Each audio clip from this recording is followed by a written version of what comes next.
اللهم صل وسلم وبارك على سيدنا محمد وعلى آله وصحبه.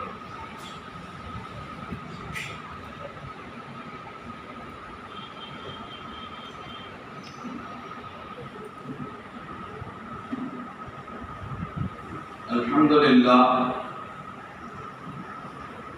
لله الذي هدانا لهذا وما كنا لنهتدي لولا أن هدانا الله. قال الله تعالى في القرآن العظيم والفرقان المجيد: أعوذ بالله من الشيطان الرجيم. بسم الله الرحمن الرحيم. يؤتي الحكمة من يشاء ومن يؤت الحكمة فقد أوتي خيرا كثيرا وما يذكر إلا أولو الألباب. صدق الله العظيم. قال نبينا صلى الله عليه وسلم: لا يشفعان منهوم في العلم ومنهوم في المال، أو كما قال عليه الصلاة والسلام. அளவற்ற அருளாளனும் நிகழற்ற அன்புடையவனுமாகிய இல்லாமல் ஏகனாயின் அல்லாஹ் ஒருவனுக்கே புகழ் அனைத்தும் மரித்தாகட்டுமாக. அவனுடைய இறுதி தூதர் சன்மார்க்க வேந்தர் சர்க்காரை காயினான் தாஜ்தாரே மதீனா பைகம்பரே ஆலம் எம்பெருமானார் முஹம்மது நபி முஸ்தபா ரசூலுல்லாஹி ஸல்லல்லாஹு அலைஹி வஸல்லம் அவர்களின் மீதும் அவர்களை சார்ந்த உற்றார்கள், உறவினர்கள், குடும்பத்தினர்கள், தோழர்கள், நபிமார்கள், ரசூல்மார்கள், அவர்களை பின்பற்றி வந்த உத்தம சத்திய சஹாபாக்கள், தாபிஈன்கள், தபஅ தாபிஈன்கள், அயிம்மத்துல் முஜ்தஹிதீன்கள், உலமாக்கள், ஷுஹதாக்கள், சாலிஹீன்கள், நாதாக்கள், நல்லவர்கள், பெரியவர்கள், குறிப்பாக இந்த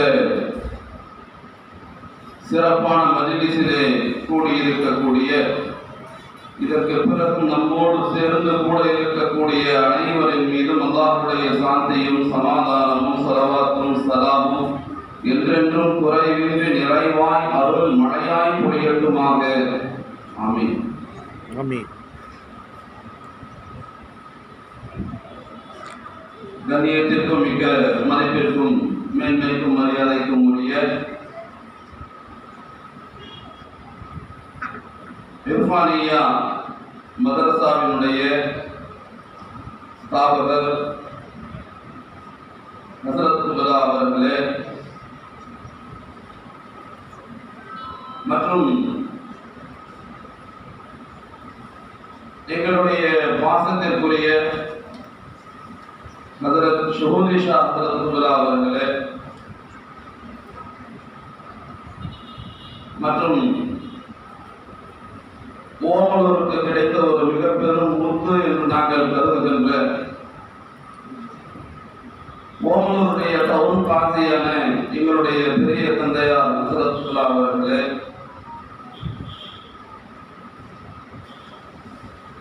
இங்கே சிறப்புரையாற்ற வந்திருக்கக்கூடிய ஆசிரியர் பெருந்தகை அவர்களின் திருமகனார் ஹஸரத் அவர்களே,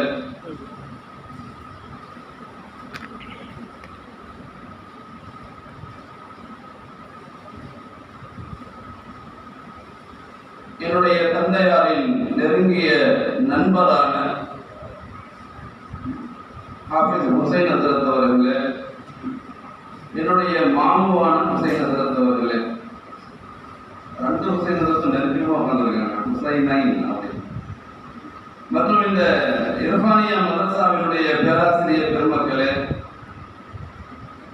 மாணவ மணிகளே, இந்த சிறப்புமிக்க பட்டமளிப்பு விழாவுக்கு, முப்பெரும் விழாவிற்கு அலங்காரமாய் வந்திருக்கக்கூடிய கொடை வள்ளல்களே, ஜமாத்தார்களே, உங்கள் அனைவருக்கும் என்னுடைய கனிவான பணிவான சலாத்தினை மேலான தங்களின் துஆவின் பதிலை எதிர்பார்த்தவனாக கூடிய வார்த்தைகளை ஆரம்பிக்கிறேன். அஸ்ஸலாமு அலைக்கும் வரஹ்மத்துல்லாஹி வபரகாத்துஹு. வலைக்கும் ஸலாம் ரஹ்மத்தே கலாம் ஜன்னத்தே மகாம். பெருமக்களே,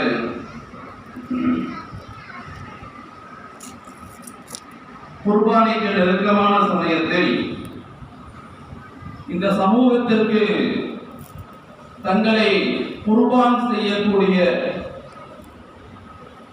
9 ஆளின் பெருந்தகைகளை இர்ஃபானியா மதரசா எனும் அன்னை பிரசவித்திருக்கிறது. 9 ஆளின் பெருந்தகைகள் என்று பட்டம் பெறுகிறார்கள். சேலம் மாவட்ட ஜமாஅத்துல் உலமா சபையின் சார்பாக இந்த ஆளின் பெருந்தகைகளை, ஆளின் பெருமக்களை, பட்டம் பெறக்கூடியவர்களை நான் மனமாக வாழ்த்துகிறேன். மர்ஹபா, பாரக்கல்லாஹ். அல்லாஹ் அவங்களுக்கு எல்லா விதமான வளங்களையும் நலன்களையும் தந்தருள் புரிவானாக. சமூகத்திற்கு மிகச்சிறந்த சேவையாளர்களாக அல்லாஹ் உங்களை, நீங்கள் விரும்பினாலும் விரும்பாவிட்டாலும் உங்களின் மூலமாக சேவைகளை வாங்கிக் கொள்ளுவானாக.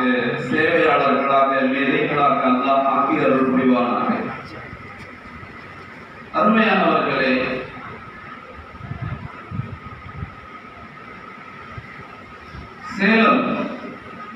சேலத்தில் அதிலும் சூரமங்கலம் ஒரு புண்ணிய பூமி, பரக்கத்து நிறைந்த பூமி. பொதுவாகவே ஒன்றை சொல்லுவார்கள், எந்த ஊரில் எந்த மஹல்லாவில் மதரசாவுடைய கல்வியை கற்கக்கூடிய மாணவர்கள் இருக்கிறார்களோ, குர்ஆனை ஓதக்கூடிய, குர்ஆனுடைய கல்வியை பயிலக்கூடிய மாணவர்கள் இருக்கிறார்களோ, அந்த மஹல்லாவில், அந்த இடங்களில், அந்த ஊரில் அல்லாஹ்வுடைய ரஹ்மத் அருள்மாறி சொரிந்து கொண்டே இருக்கும், பரக்கத் நிறைந்து கொண்டே இருக்கும் என்று சொல்லுவார்கள். அந்த வகையில் நாம் வாழுகின்ற இந்த பூமி பரக்கத்து நிறைந்த பூமி. நமக்கெல்லாம் அல்லாஹ் பரக்கத்தை மிக நிறைவாக தந்தருள் கொண்டே இருப்பானாக. ஆமீன். மதரசாக்கள் நிறைந்திருக்கக்கூடிய ஒரு ஊரிலே நாம் இருக்கிறோம். இந்த மதரசாக்களை மென்மேலும் ஊக்குவிக்க வேண்டிய கட்டாயத்திலும் நாம் இருக்கிறோம். மதரசாவே இல்லாத ஊரா இருந்தா ஒரு ஊர்ல இருக்கிற ஒரு மதரசா மிக பெரிதாக நமக்கு தெரியும். ஆனால் இங்கு திரும்பினால் இங்கே ஒரு மதரசா, 2 தெரு தள்ளி அங்கே திரும்பினால் அங்கும் ஒரு மதரசா, ஒரு மஹல்லாவை தாண்டி அடுத்த மஹல்லா சென்றால் அங்கும் ஒரு மதரசா, இப்படி பல மதரசாக்கள் நிறைந்திருக்கின்ற சமயத்தில் எல்லா மதரசாக்களையும் கட்டி காப்பாற்ற வேண்டிய, ஊக்குவிக்க வேண்டிய, அவைகளுக்கான பெரும் கொடைகளை வழங்க வேண்டிய தார்மீக பொறுப்பு கொடை வள்ளல்களாகிய நமக்கெல்லாம் இருக்கிறது. இந்த ஆலயங்களை உருவாக்கிய பணியில் மிக பெரும் ஒரு இடத்தை, நன்மையை அல்லாஹ்விடத்தில் தக்க வைத்துக் கொண்டவர்கள் இவர்கள் உருவாவதற்கு காரணமாக கொடை வள்ளல்களாக வாரி வழங்கினார்களே, அந்த கொடை வள்ளல்கள் மிகச் சிறந்தவர்கள். வெளியே தெரியாமல் இந்த ஆலயங்களுடைய நன்மையினுடைய ஒரு பெரும் பங்கை தங்களுடைய டெபாசிட்டில் அவர்கள் பதிவு செய்திருக்கிறார்கள். அவர்கள் செய்த அந்த கொடை அவர்களுக்கு இம்மையிலும் பிரயோஜனத்தை தரும். மிக பெரும் ஆபத்துகள், துன்பங்கள், கஷ்டங்கள், நஷ்டங்கள், துயரங்களில் இருந்து அந்த கொடையாளர்களையும் கொடையாளிகளுடைய குடும்பத்தினர்களையும் காக்கும். அது மறுமையிலும் இந்த ஆலிம்களை, ஹாஃபிதுகளை உருவாக்குவதற்கு தங்களுடைய பணம் காசுகளை கொடையளித்த காரணத்தால் மறுமையிலும் அவர்களை சொர்க்கம் வரை கொண்டு சென்று சேர்க்கும். எனவே மதரசாக்கள் இன்றைக்கு பாதுகாக்கப்பட வேண்டிய கட்டாயத்தில் இருக்கிறது. சமீபத்தில் சில மாதங்களுக்கு முன் நாம் எல்லாம் கேள்விப்பட்டிருப்போம், இந்தியாவினுடைய ஒரு மாநிலத்தில் மதரசாக்கள் எல்லாம் அரசாங்கத்தினுடைய கையகப்படுத்தப்படுகிறது. ஏறத்தாழ ஒரு 250 மதரசாக்கள் வரை அரசாங்கத்தினுடைய கைக்குள் சென்றிருக்கிறது.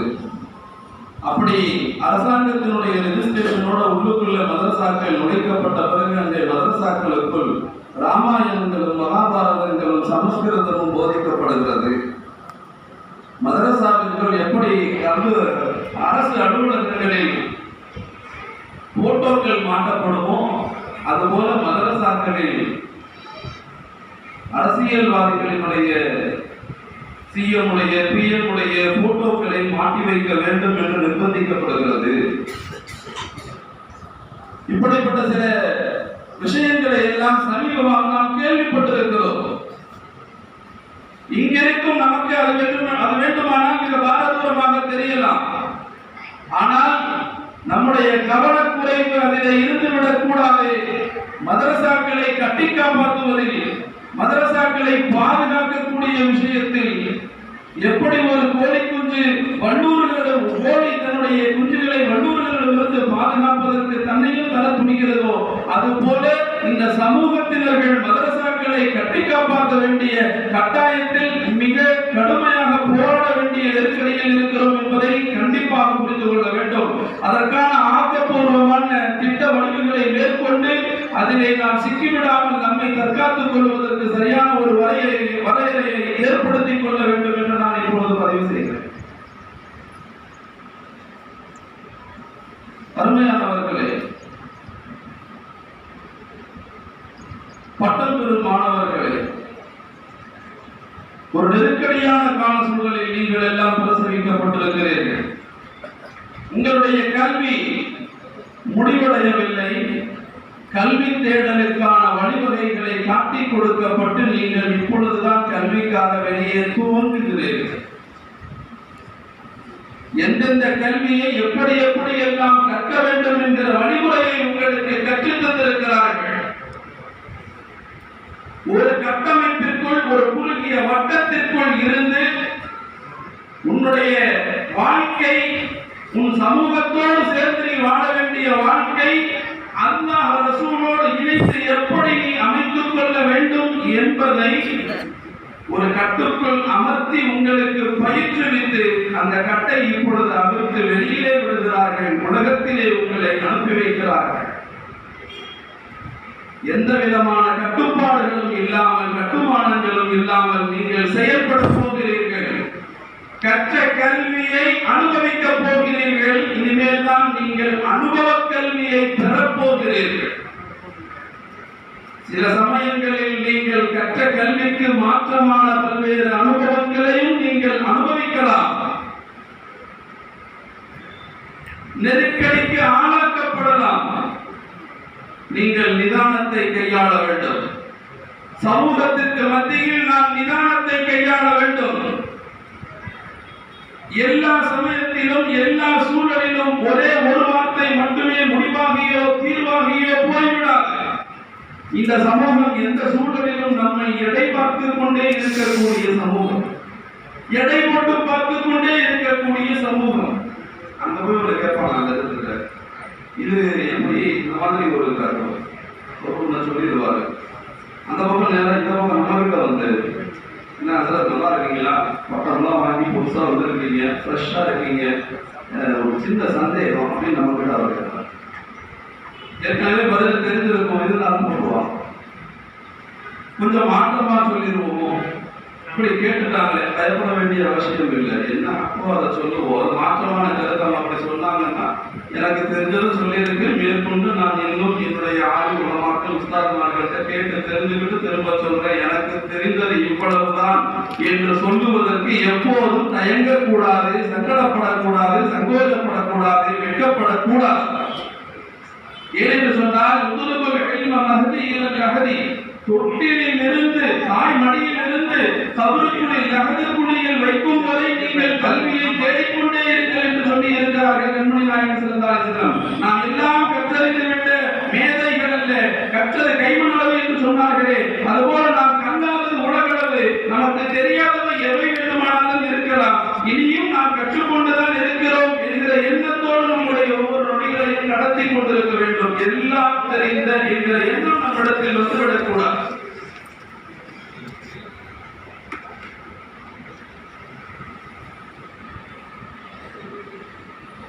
சவால்கள் நிறைந்த காலகட்டத்தில் நாம் வெளிவருகிறோம். நம்மிடத்தில் மக்களோடு கலந்து போகின்ற அழகான ஒரு இலகுவான ஒரு பண்பு நம்மிடத்தில் வர வேண்டும். சாதாரணமானவர்களும் சாமானியர்களும் நம்மை அணுகுகின்ற அளவுக்கு நாம் அவர்களோடு இரண்டரை கலந்து போக வேண்டும். அப்படி நாம் கலந்து போனால்தான் நம்முடைய கல்வியை மிக எளிதாக, மிக இலகுவாக எப்பேற்பட்ட நபர்களுக்கும் எடுத்து கூறி அவர்களுக்கு அல்லாஹ் ரசூலுடைய சிந்தனையை அவர்களுடைய உள்ளத்தில் நம்மால் உருவாக்க முடியும். இது எல்லா சூழலிலும் நம்முடைய வாழ்க்கையின் பயணத்தில் ஒவ்வொரு எட்டிலும் இதே சிந்தனையோடு நாம் பயணிக்க வேண்டும். நம்முடைய தனித்துவத்தை மட்டுமே நாம் அந்த இடத்தில் மேற்கொள்ள கூடாது. எந்த இடத்திலும் எவ்விடத்திலும் தனக்கான தனித்துவம் என்ற ஒன்றை, நான் என்கின்ற ஒன்றை எதிர்பார்க்கவே கூடாது. ஒரு வைர வியாபாரி இருந்தார். இந்த வைர வியாபாரி வீட்டுல எலித்தொல்லை ஜாஸ்தி, எலித்தொல்லை ஜாஸ்தியா இருக்கு அப்படின்னு சொல்லி பார்த்தான். அவனுடைய வைரங்களை ஒரு நாள் இரவு எண்ணிக்கிட்டு இருந்தப்ப ஒரு வைரம் தவறி கீழே விழுந்ததை காணவில்லை. காணாமல் போன வைரத்தை எங்கு தேடியும் கிடைக்கவில்லை. என்ன செய்யறதுன்னு தெரியல. நினைச்சா ஒருவேளை எலிங்க ஏதாவது சாப்பிட்டு இருக்குமா, முழுங்கி இருக்குமா, எலி தொல்லையையும் குறைச்சா மாதிரி ஆகணும், வைரத்தையும் கண்டுபிடிச்சாகணும். எலி குடிக்கிறவனை கூப்பிட்டு, புகை ஊதுறவனை கூப்பிடலாம்னு சொல்லி புகை ஊதுறவனை கூப்பிட்டு, என் வீட்டுல எலி ஜாஸ்தியா இருக்கு. ஆனா எலி ஜாஸ்தியா இருக்குங்கிறத தாண்டி முக்கியமான ஒன்று, என்னுடைய ஒரு வைரக்கல் ஒன்று காணும் குறையுது. அதை தேடியும் கண்டுபிடிக்க வேண்டும். இந்த ரெண்டையும் சேர்த்து எனக்கு வேலை செஞ்சு கொடு. அந்த எலி குடிக்கிறவன் வந்து புகை ஊதுனான். இருந்த எல்லா எலிகளையும் ஒரு அறைக்குள் உள்ளே கொண்டு சென்று கூட்டினான். ஒன்று சேர்ந்துருச்சு எல்லா எலியும். எல்லா எலியும் ஒன்று சேர்ந்துருச்சு. ஒரு எலி மட்டும் அந்த கூட்டத்தை விட்டு தனியா நின்று. இப்ப பார்த்தா எல்லாமே ஒன்னா ஒன்னோட ஒண்ணு பெதறிக்கிட்டு கிடக்கு, இது மட்டும் தனியா நிற்கிறது. இந்த பக்கத்துல இருந்த எலிய கூட அப்படியே மெதுவா அந்த பக்கம் ஓட்டலாம். எல்லாம் கடற்கரைக்க சுகைக்க தவிர தீபார் தக்குவாங்க. எவ்வளவு வேகமா ஓடினாலும் சல்லுல போய் அந்த சோதனை வலிக்கும். அதுக்கு மேல வரைக்கும் வலிக்கு. அந்த மாதிரி வேகமா ஓடுன அந்த எலிகள் எல்லாம் இங்கே ஒரு மூலையில் சென்று நின்றது. இந்த தனியா இருந்த எலி மட்டும் அப்படியே ரொம்ப கெத்தா ஜாலியா மெதுவா அப்படியே அசைஞ்சு மெதுவா போய் அந்த கூட்டத்தோடு இலையாம கொஞ்சம் அப்படி தள்ளி நின்று பார்த்துட்டு இவன் யோசிச்சான், இத்தனையும் இவ்வளவு வேகமா ஓடுது, இந்த ஒண்ணு மட்டும் இவ்வளவு கெத்த காட்டுது, ரொம்ப அவ்வளவு பவியமா நடக்குது, ஒண்ணுமே செய்யல. தனியா இருந்த அந்த எலியை மட்டும் பிடிச்சான். இந்த எலி தான் உங்க வைரத்தை சாப்பிட்டு, இதை ஓபன் பண்ணோம்னா வைரம் கிடைச்சிடும். ஓபன் பண்ணி பார்த்தா வைரம் கிடைச்சி எடுத்து கொடுத்துட்டு காசை வாங்கிட்டு போய். நான் இதற்கு எதற்கு சொல்லுகிறேன், நாம் எல்லாம் வைரம் தின்ற எலிகளாக தனிமையை தேடக்கூடாது. நம்மிடத்திலே வைரத்திற்கும் மேற்பட்ட விலை மதிக்க முடியாத அல்லாஹ்வுடைய கல்வி, ரசூலுடைய கல்வி, குர்ஆனுடைய கல்வி நமக்கு போதிக்கப்பட்டு நம்மிடத்திலே இருக்கிறது. அது விலை மதிக்க முடியாதது. அதனை இருப்பதனால் நாம் இருமாப்புடன் தனித்து நடந்து கொண்டால் இப்படி சமூகத்தில் தனிமையாக களமாடப்பட்டு விடுவோம். இந்த கல்வி மற்றவர்களுக்கு பிரயோஜனம் தருகின்ற வகையில் மக்களோடு மக்களாக, சாமானியர்களோடு சாமானியர்களாக, சகோதரர்களோடு சகோதரர்களாக, மாற்று மதத்தினர்களோடு நாமும் ஒரு சகோதரனாக, அபுதாக கல்வியிலே ஒருவனாக நாம் அவர்களோடு கலந்து போகின்ற சமயத்தில் குஃப்ருல இருக்கிறவனுக்கு கூட ஈமானை கொடுக்கக்கூடிய பெரும் பாக்கியத்தை அல்லாஹ் நமக்கு நசீபாக்கிவிடும். நம்முடைய ஒரு வார்த்தையில் ஈமான் ஹிதாயத் அந்த மனிதனுக்கு அல்லாஹ் நசீபாக்கி விடுவான். காரணம், நாம் தனிமையை மேற்கொள்ளவில்லை, அவர்களோடு இரண்டரை கலந்திருக்கிறோம். நம்முடைய கல்வி என்னும் நூல், குர்ஆனுடைய நூல், ஹதீஸுடைய நூல், அவர்களுக்கு அருகில் அமர்ந்து அவர்களிடத்திலே நாம் அல்லாஹ்வுடைய வார்த்தைகளை பாய்ச்சும் பொழுது அவர்களுடைய உள்ளத்திலே அல்லாஹ் தங்க வைத்து அவர்களுக்கு அந்த ஹிதாயத்தை அல்லாஹ் நசீபாக்கி. இது போன்ற சமயங்களில் நாம் தனிமையை மேற்கொள்ளாமல் மக்களோடு கலந்துவிட வேண்டும் என்பதைத்தான் கண்மணி நாயகம் ரசூலுல்லாஹி ஸல்லல்லாஹு அலைஹி வஸல்லம் மிக அற்புதமாக வாழ்க்கை நெறிமுறைகளில் காட்டியுள்ளார். யாரிடத்திலும் பகைமை பாராட்டவில்லை, யாரையும் மிரட்டி ஒதுக்கவில்லை. ஒரு சில சமயத்தில் கொஞ்சம் வேகமாக நடந்து கொண்டாலே அல்லாஹ் உடனே கண்டனத்துறை எழுப்பி கண்மணி நாயகம் ஸல்லல்லாஹு அலைஹி வஸல்லம் அவர்களை சரி செய்தார். எல்லாம் ஆண்களுடைய சமூகமாக இருப்பதால் மேற்கோள் காட்டிவிட்டு சொல்கிறேன். அவசரத்தவெல்லாம் அஞ்சானவர்கள் ஆமா குருட்டு சஹாபி ஒருத்தர் வந்து கேட்டாரு, உங்களை புறக்கணிச்சுட்டாங்க, ஒரு ஹதீஸ் ஒரு குர்ஆன் ஆயத்தை நாம் கேட்கிறோம், அதனுடைய சபம் வந்து நமக்கு தெரியும்.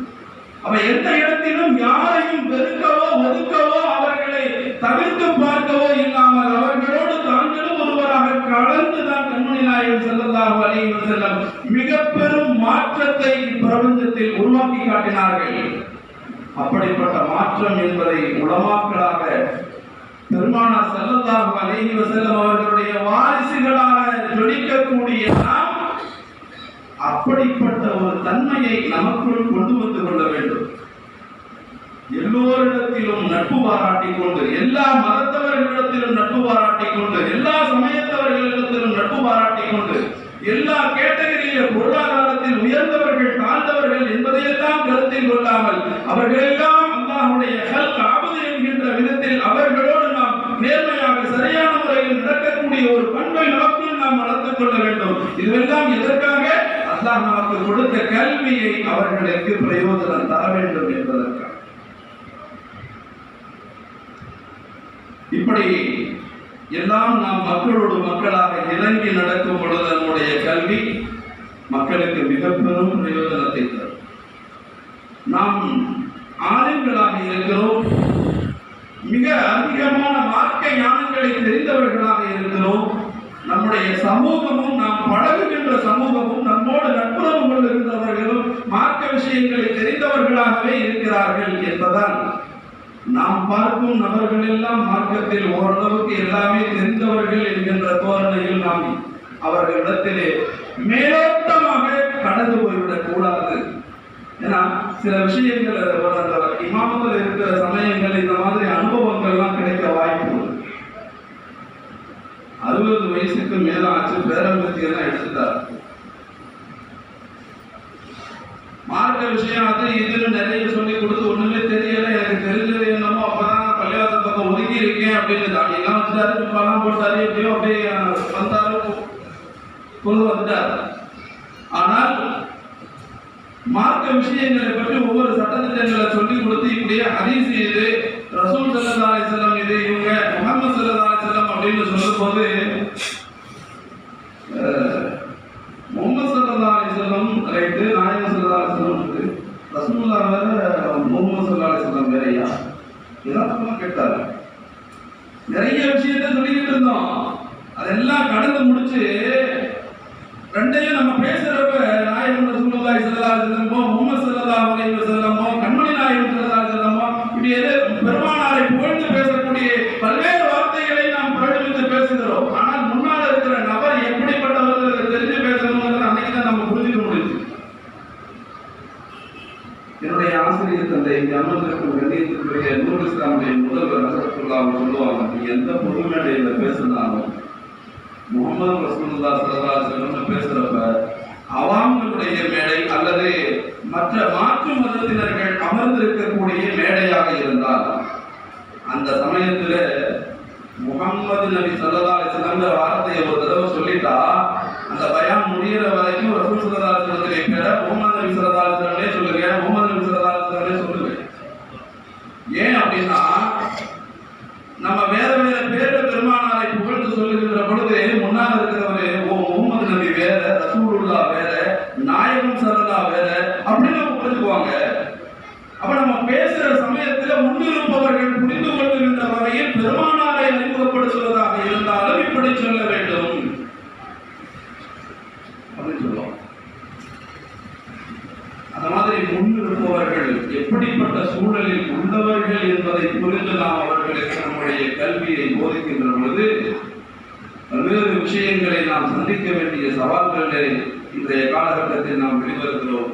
நம்முடைய சேவைகளை அல்லாஹ் பொருந்திக் கொள்வானாக, நம்முடைய செயல்பாடுகளை அல்லாஹ் ஏற்று அருள் புரிவானாக. எல்லா விதத்திலும் இவ்வுலகிலும் மறுவுலகிலும் சீதேவிகளாக வாழக்கூடிய அல்லாஹ்வை அறிந்து அடைந்து சீதேவிகளாக வாழக்கூடிய பாக்கியத்தை அல்லாஹ் உங்களுக்கும் நமக்கும் நம் அனைவருக்கும் குறிப்பாக எனக்கும் தந்தருள் புரிவானாக. வாக்குதாவனான